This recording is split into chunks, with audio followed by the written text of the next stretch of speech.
Assalamualaikum dear student. Welcome to my YouTube channel, your physics mentor Kamran Akhtar Chaudhary. आज हम लोग जिस आर्टिकल के बारे में बात करेंगे वो है इलेक्ट्रिक फ्लक्स। तो देखते हैं कि इलेक्ट्रिक फ्लक्स होता क्या है।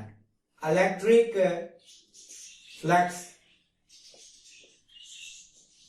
लास्ट टाइम हम लोगों ने ये पढ़ा था कि चार्ज को जब स्पेस में रखते हैं तो चार्ज के इर्द गिर्द एक स्पेशल किस्म की इन्फ्लुएंस जनरेट हो जाती है जिसको हम लोगों ने इलेक्ट्रिक फील्ड का नाम दिया था और उस इलेक्ट्रिक फील्ड का हम लोगों ने विजुअल मैप बनाया था और इलेक्ट्रिक फील्ड इंटेंसिटी की डेफिनेशन लिखी थी। नंबर ऑफ इलेक्ट्रिक लाइंस को हमने ये कहा था इलेक्ट्रिक फील्ड इंटेंसिटी कि किसी भी चार्ज के अंदर से जितनी ज्यादा लाइंस निकल रही हैं उसको हम लोगों ने इलेक्ट्रिक फील्ड इंटेंसिटी का नाम दिया।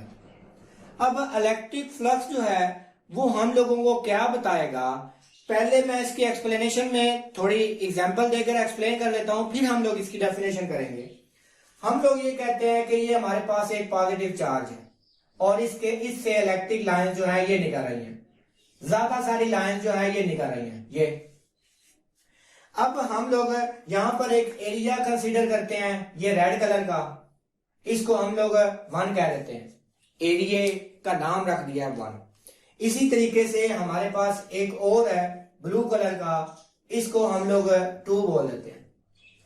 अब अगर आप लोगों से मैं ये क्वेश्चन करूं कि एरिया जो 1 है जो रेड कलर का है उसमें कितनी लाइनें इलेक्ट्रिक फील्ड की लाइंस गुजर रही हैं, तो आप देखेंगे 1 और 2, इसके अंदर से जो लाइंस पास हो रही हैं वो 2 हैं। इसी तरीके से अगर आप ब्लू एरिया को देखें तो इसके अंदर से कितनी नंबर ऑफ लाइंस पास हो रही हैं, आप चेक कर लें 1, 2 और 3। इसके अंदर से हमारे पास 3 लाइनें जो है वो गुजर रही हैं। अब किसी भी एरिया में से कितनी लाइनें गुजर रही हैं ये हम लोगों को जो बताएगा उसका नाम है इलेक्ट्रिक फ्लक्स। अब हम लोग इस एग्जांपल के बाद इलेक्ट्रिक फ्लक्स की जो है वो डेफिनेशन करते हैं। डेफिनेशन क्या, number of electric lines passing through certain area is called flux and it is denoted by a Greek letter phi with subscript e। अब ये हमारे पास है इलेक्ट्रिक फ्लक्स का। इलेक्ट्रिक फ्लक्स बेसिकली हमें क्या बताएगा, किसी भी एरिया में से कितनी नंबर ऑफ लाइंस पास हो रही हैं वो हम लोगों को बताएगा फ्लक्स। फिर मैं बता देता हूं हमने क्या किया, एक पॉजिटिव चार्ज क्यों लिया, तो आपको पता है कि पॉजिटिव चार्ज से इलेक्ट्रिक फील्ड लाइन जो है वो बाहर की तरफ आउटवर्ड ड्राउन होती है। अब हम लोगों ने क्या किया, इस इलेक्ट्रिक फील्ड लाइंस के रास्ते पर हमने 2 डिफरेंट एरियाज रख दिए। एक का नाम हमने 1 रख दिया है, एक का नाम 2 रख दिया है। तो आप 1 में देखें कि अगर मैं चेक करना चाहूं कि नंबर ऑफ इलेक्ट्रिक लाइंस कितनी गुजर रही हैं, तो आप लोग चेक कर लें 1 और ये 2, तो ये 2 गुजर रही हैं रेड कलर के एरिया में से। इसी तरीके से अगर हम लोग ब्लू एरिया में से चेक करना चाहें तो हम लोग गिन सकते हैं 1, 2 और 3, तो ये हमारे पास 3 है। तो अगर हम लोग अब ब्लू एरिया में से 3 गुजर रही हैं, अब ये किसी भी एरिया में से कितनी नंबर ऑफ लाइंस गुजर रही हैं ये हम लोगों को कौन बताएगा, उसका नाम है इलेक्ट्रिक फ्लक्स। तो इसकी डेफिनेशन कुछ इस तरीके से हो जाएगी, number of electric lines passing through a certain area, किसी भी एक एरिया में से जितनी लाइनें गुजर रही हैं उसको हम लोग इलेक्ट्रिक फ्लक्स कहते हैं और उसको एक ग्रीक लेटर फाई से डिनोट करते हैं। सबस्क्रिप्ट ई इसलिए लिखा है क्योंकि ये हमारे पास इलेक्ट्रिक फ्लक्स है। अब हम लोग इसकी एक्सप्लेनेशन करेंगे और देखेंगे कि इलेक्ट्रिक फ्लक्स किन किन चीजों पर डिपेंड। अब हम लोग इसकी एक्सप्लेनेशन करने लगे हैं, ये देखें एक्सप्लेनेशन।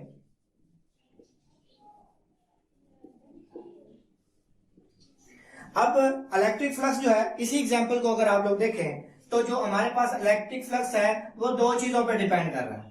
एक हमारे पास नंबर ऑफ लाइंस पे डिपेंड कर रहा है और एक हमारे पास किसी भी सरफेस के एरिया पे डिपेंड कर रहा है। नंबर ऑफ इलेक्ट्रिक लाइंस पे डिपेंड कर रहा है और किसी भी सरफेस एरिया पे डिपेंड कर रहा है। कि किस तरीके से डिपेंड कर रहा है, लेट्स सी। अब ये देखें कि number of electric lines of force पे भी डिपेंड कर रहा है। अब ये देखें कि अगर मैं इसके अंदर से एक और लाइन गुजार दूं, इसके अंदर से एक और लाइन गुजार दूं, तो आप लोग अब रेड में से देखें कि अब 3 लाइनें गुजर रही हैं। इसका मतलब ये हुआ कि पहले से ज्यादा लाइनें गुजर रही हैं। इसका मतलब ये हुआ कि इलेक्ट्रिक फ्लक्स ज्यादा हो गया। इसी तरीके से ब्लू में देखें तो नंबर ऑफ लाइंस हमने 1 2 3 4 अब 4 हो गई हैं। नंबर ऑफ लाइंस बढ़ गई हैं। नंबर ऑफ लाइन बढ़ गई हैं तो इलेक्ट्रिक फ्लक्स भी बढ़ गया है। इससे ये साबित हुआ कि किसी भी सरफेस का इलेक्ट्रिक फ्लक्स जो है वो डायरेक्टली प्रोपोर्शनल होता है उसके अंदर जितनी लाइनें गुजर रही हैं। इसको हम लोग इक्वेशन नंबर 1 कह देते हैं। ई इसलिए लिखा है क्योंकि नंबर ऑफ लाइंस को तो रिप्रेजेंट कर रहा है ई। ठीक हो गया। तो पहले जो हमारे पास था नंबर ऑफ लाइंस पर, ये डायरेक्टली प्रोपोर्शनल है। यहां से ये साबित होता है कि जितनी लाइनें बढ़ाते जाएंगे उतना फ्लक्स भी हमारे पास बढ़ता जाएगा। दूसरा क्या है, दूसरा भी आप लोग चेक कर लें। पहले हम लोग लिख लेते हैं कि इलेक्ट्रिक फ्लक्स जो है वो डायरेक्टली प्रोपोर्शनल होता है एरिया के। इसका मतलब ये हुआ कि अगर हम लोग एरिया बढ़ा देंगे तो नंबर ऑफ लाइंस भी बढ़ जाएंगी। अगर अब मैं रेड वाले एरिया को बढ़ाकर जरा और बड़ा कर देता हूं, ये और बड़ा कर देता हूं ऐसे, तो अब आप लोग चेक कर लें तो इसके अंदर से 7 लाइनें गुजर रही हैं। यानी कि जैसे एरिया बढ़ाया flux, number of electric lines of force बढ़ गई, number of electric lines of force बढ़ गई तो हमारे पास फ्लक्स भी बढ़ गया। अब अगर हम लोग इन इक्वेशंस को कंबाइन कर लें, कंबाइनिंग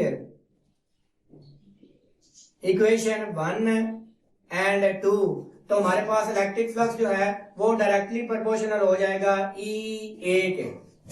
इसी तरीके से इलेक्ट्रिक फ्लक्स जो है वो इज इक्वल टू कांस्टेंट है और यहां पर हमारे पास आ जाएगा E A। यहां पर जो कांस्टेंट की वैल्यू है SI यूनिट में वो 1 होती है, तो phi E is equal to हमारे पास आ गया E A। तो यहां पर हम लोगों ने फ्लक्स की मैथमेटिकल डेफिनेशन भी निकाल ली है। क्या फ्लक्स बराबर होता है product of electric field intensity and surface area is called electric flux. Electric flux क्या हो जाएगा, इलेक्ट्रिक फील्ड इंटेंसिटी और सरफेस एरिया के प्रोडक्ट के बराबर होगा, उसको हम लोग इलेक्ट्रिक फ्लक्स कहते हैं। और आप लोग चेक कर लें कि इलेक्ट्रिक फ्लक्स जो है वो E A के बराबर होता है। यहां से अगर हम लोग इसका यूनिट निकालना चाहें तो E का यूनिट जो है वो हमारे पास होता है Newton over coulomb multiplied by area का यूनिट जो होता है वो मीटर स्क्वायर होता है। तो फ्लक्स का यूनिट जो है वो newton metre square over coulomb के बराबर आ जाएगा। अब हम लोग क्या करेंगे, इस इलेक्ट्रिक फ्लक्स जो है वो डिफरेंट इसके स्पेशल केसेस जो है वो पढ़। अब हम लोग क्या करते हैं, एक सरफेस को कंसीडर करते हैं और उसको इलेक्ट्रिक फील्ड के अंदर सर्टेन एंगल थीटा पे रखते हैं और देखते हैं कि इसके अंदर से कितना इलेक्ट्रिक फ्लक्स जो है वो निकलता है और कितना इसके अंदर से आता है।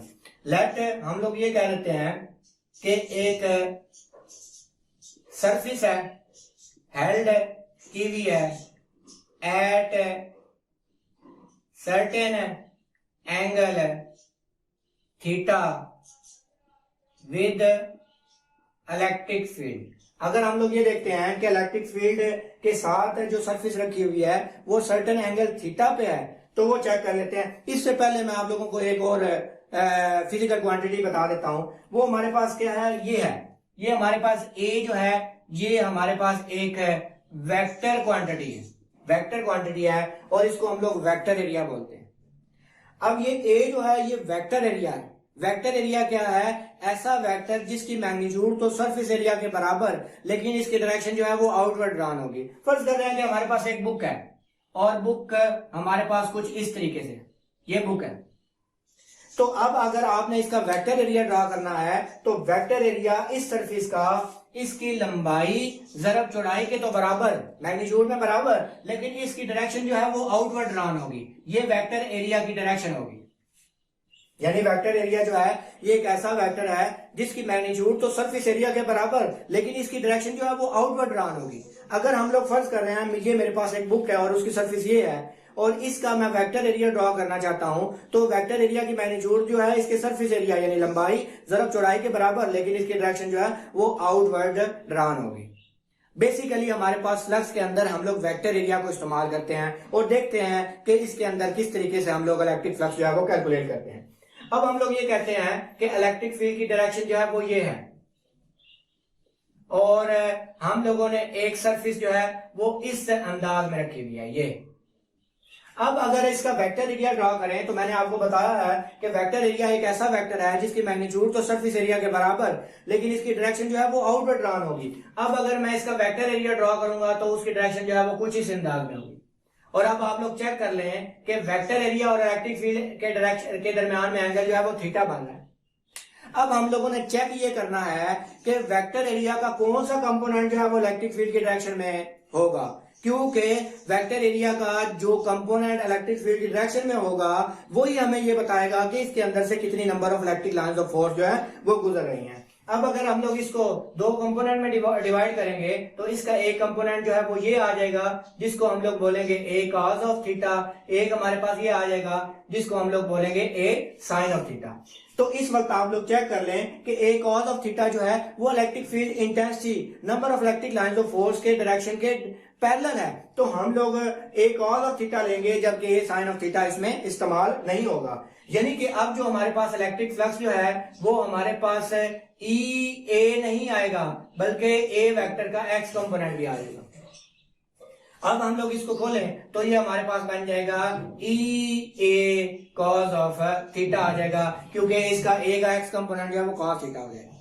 अब हम लोग इसको दोबारा बंद करें तो ये हमारे पास बन जाएगा ई वेक्टर डॉट ए वेक्टर हमारे पास आ जाएगा, क्योंकि इलेक्ट्रिक फील्ड भी एक वेक्टर क्वांटिटी है, ए भी एक वेक्टर क्वांटिटी है, साथ में cos थीटा आ रहा है, तो cos थीटा को जब हम लोग रिवर्स करेंगे तो वो डॉट में चेंज हो जाएगा। इन चीजों से ऑटोमेटिकली पता चल रहा है कि ये हमारे पास एक स्केलर क्वांटिटी है, तो फ्लक्स हमारे पास क्या हो गया, एक स्केलर क्वांटिटी हो गया। अब अगर हम लोग इसका यहां से इसकी डेफिनेशन लिखना चाहते हैं तो क्या आ जाएगा, electric flux is equal to dot product of electric field intensity and vector area is called electric flux.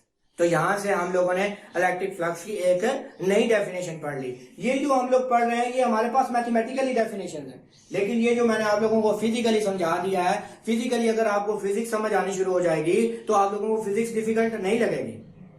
यानी फिजिकली हमें ये बताता है कि किसी भी एरिया में से कितनी नंबर ऑफ लाइंस गुजर रही हैं उसको इलेक्ट्रिक फ्लक्स। अब हम लोग इलेक्ट्रिक फ्लक्स के स्पेशल केसेस पढ़ेंगे, यानी इसमें क्या होगा कि हम लोग जो सरफेस है उसको इलेक्ट्रिक फील्ड लाइंस के अलोंग या डिफरेंट डायरेक्शन में रखकर हम लोग देखते हैं कि इलेक्ट्रिक फ्लक्स क्या आता है। पहले केस में हम लोग ये देखते हैं कि इफ सरफेस इज हेल्ड रखी हुई है perpendicular to electric field lines, यानी कि हम लोगों ने सरफेस को इलेक्ट्रिक फील्ड लाइंस के परपेंडिकुलर रखा हुआ है। इसका मतलब ये हुआ कि ये हमारे पास इलेक्ट्रिक लाइंस है और ये सरफेस जो है वो हम लोगों ने इसके अंदर परपेंडिकुलर रखी है। यहां पर अक्सर बच्चे मुश्किल समझते हैं डिफरेंस करने में, किसमें, सरफेस एरिया में और वेक्टर एरिया में, या सरफेस के अंदर और वेक्टर के अंदर। यानी क्या हुआ कि इस वक्त ये सरफेस का हम लोग ये इलेक्ट्रिक फील्ड की डायरेक्शन है और ये सरफेस हमने इलेक्ट्रिक फील्ड के अंदर परपेंडिकुलर रख दिया है। इसका मतलब ये हुआ कि सरफेस इस वक्त इलेक्ट्रिक फील्ड के साथ एंगल 90 का बना रही है, लेकिन हम लोगों ने चेक ये किया है कि इलेक्ट्रिक फ्लक्स जो है वो इलेक्ट्रिक फील्ड इंटेंसिटी और वेक्टर एरिया पर डिपेंड कर रहा है। तो इसका मतलब ये हुआ कि यहां पर हम लोग वेक्टर एरिया ड्रॉ करेंगे। वेक्टर एरिया के बारे में मैंने आपको बता दिया है कि ये एक ऐसा वेक्टर है जिसकी मैग्नीट्यूड तो सरफेस एरिया के बराबर, यानी सरफेस के लंबाई ज़रब चौड़ाई के बराबर होगी, लेकिन उसकी डायरेक्शन जो है वो आउटवर्ड ड्रॉन होगी। अब अगर हम लोग इसका वेक्टर एरिया ड्रॉ करेंगे तो उसकी डायरेक्शन जो है वो इस साइड पर होगी। मैंने आपको बताया था, बता रहा हूं, अब फिर बता रहा हूं कि वेक्टर जो है ए एक वेक्टर क्वांटिटी है, वेक्टर क्वांटिटी है ए, ऐसा वेक्टर जिसके मैग्नीट्यूड तो सरफेस एरिया के बराबर, लेकिन इसकी डायरेक्शन जो है वो आउटवर्ड रन होगी।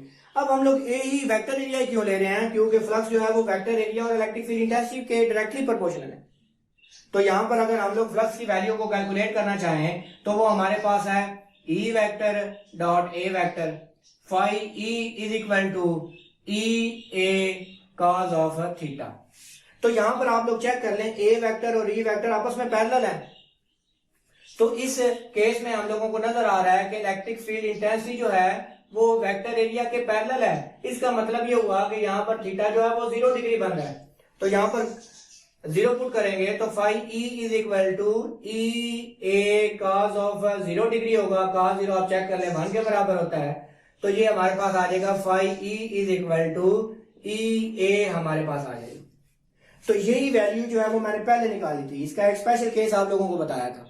तो यहां पर ये नजर आ रहा है कि इलेक्ट्रिक फ्लक्स जो है वो मैक्सिमम होगा, इसको मैक्सिमम बोलेंगे, जब सरफेस को हम लोगों ने इलेक्ट्रिक फील्ड के परपेंडिकुलर हेल्ड किया हुआ है। तो यहां पर आप लोग इसकी डेफिनेशन जो है वो कुछ इस अंदाज में कर लेंगे, number of electric lines of force passing through a certain area which is held perpendicular to the electric field is called electric flux. लिख देते हैं इसकी डेफिनेशन, पैट डेफिनेशन जो है वो कुछ इस तरीके से आ जाएगी, number of electric lines passing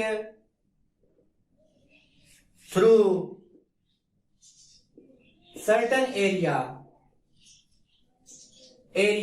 यहां तक मैंने लिखी थी, ये देखें सर्टेन एरिया। अब वो सर्टेन एरिया एक्चुअली है क्या? जब वो परपेंडिकुलर होगा। तो इसकी पैट डेफिनेशन में हमने ये ऐड करना है, passing through a certain area which is held perpendicular. अगर हम लोग सरफेस एरिया को परपेंडिकुलर रखेंगे तो हमारे पास जो नंबर ऑफ लाइंस गुजर रही हैं उसको हम लोग इलेक्ट्रिक फ्लक्स कहते हैं। अब हम लोग, ये इसका पहला केस था। अब हम लोग दूसरा केस देखते हैं, इफ सरफेस इज हेल्ड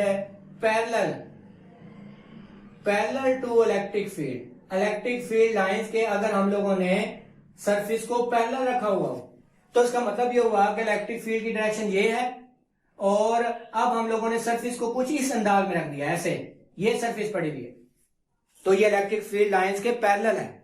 तो मैंने ये बताया है कि इस वक्त सरफेस पैरेलल है, लेकिन हम लोगों ने अगर फ्लक्स कैलकुलेट करना है तो हमने सरफेस को नहीं देखना, हमने तो वेक्टर एरिया को देखना है। और वेक्टर एरिया इसको ड्रॉ करेंगे तो आउटवर्ड ड्रॉन होगा, ये वेक्टर एरिया की डायरेक्शन है। तो अब आप लोग चेक कर लें, ई और ए के दरमियान में एंगल 90 बन रहा है। तो यहां पर अगर हम लोग फ्लक्स कैलकुलेट करना चाहें तो फ्लक्स हमारे पास आ जाएगा E A cos of 90 degree. Cos 90 check कर लें वो 0 होता है, तो phi E is equal to 0 आ जाएगा, या इसको मिनिमम हम लोग बोल सकते हैं। तो यहां पर नजर आ रहा है कि अगर इलेक्ट्रिक फील्ड के साथ हम लोग सरफेस को पैरेलल रखें तो इसका वेक्टर एरिया परपेंडिकुलर होगा। वेक्टर एरिया परपेंडिकुलर होगा तो इसके अंदर से कोई फ्लक्स नहीं गुजर रहा होगा, यानी मिनिमम फ्लक्स गुजर रहा होगा, तो हम लोग इसको मिनिमम बोलेंगे। यहां मैं फिर आप लोगों को एक बात क्लियर कर देता हूं कि इस वक्त सरफेस पैरेलल है, वेक्टर एरिया परपेंडिकुलर है। यहां पर हमने जो लिखा था उसमें सरफेस परपेंडिकुलर थी, वेक्टर एरिया उसके पैरेलल था। ये दोनों में जो डिफरेंस है ये आपने अच्छे तरीके से अंडरस्टैंड करना है। अब मैं आप लोगों को जो मेन बात बताने लगा हूं वो बहुत ज्यादा इंपॉर्टेंट है, वो मैं यहां आप लोगों को बताता हूं कि फ्लक्स जो है, फ्लक्स है, इसको हम लोग लिखते हैं ई वेक्टर डॉट ए वेक्टर। ये फ्लक्स का फार्मूला हम लोग उस जगह इस्तेमाल करते हैं जहां पर इलेक्ट्रिक फील्ड इंटेंसिटी जो है वो यूनिफॉर्म हो। याद रखना, ये फार्मूला हम लोग वहां इस्तेमाल करेंगे जहां इलेक्ट्रिक फील्ड यूनिफॉर्म होगी। और जो वेक्टर एरिया होगा वो हमारे पास शुड बी फ्लैट होना चाहिए, सीधा होना चाहिए। ये नहीं है कि कर्व हो, कर्व पे ये वाला फार्मूला नहीं लगेगा। अगर आप लोगों ने इलेक्ट्रिक फ्लक्स को कैलकुलेट करना है तो इलेक्ट्रिक फील्ड इंटेंसिटी की वैल्यू यूनिफॉर्म होनी चाहिए और वेक्टर एरिया जो है वो हमारे पास फ्लैट होना चाहिए, सरफेस फ्लैट होनी चाहिए, कर्व नहीं होनी चाहिए। तो ये था इलेक्ट्रिक फ्लक्स है। उम्मीद है आप लोगों को इस आर्टिकल के बारे में समझ आ गई होगी। Please subscribe my YouTube channel, click the bell icon, ताकि आप लोगों को मेरी मजीद आने वाली वीडियोस जो है वो मिलती रहे। आपको पता है कि आर्टिकल के लास्ट में मैं एक इंपॉर्टेंट बात बताता हूँ। वो इंपॉर्टेंट बात ये है कि अगर आप इस आर्टिकल के बारे में हार्ड नोट्स लेना चाहते हैं तो इसके जो हार्ड नोट्स का जो लिंक है वो मैंने डिस्क्रिप्शन में दे दिया है। आप लोग वहां से क्लिक करके जो है इसके बारे में हार्ड कॉपी जो है वो कलेक्ट कर सकते हैं।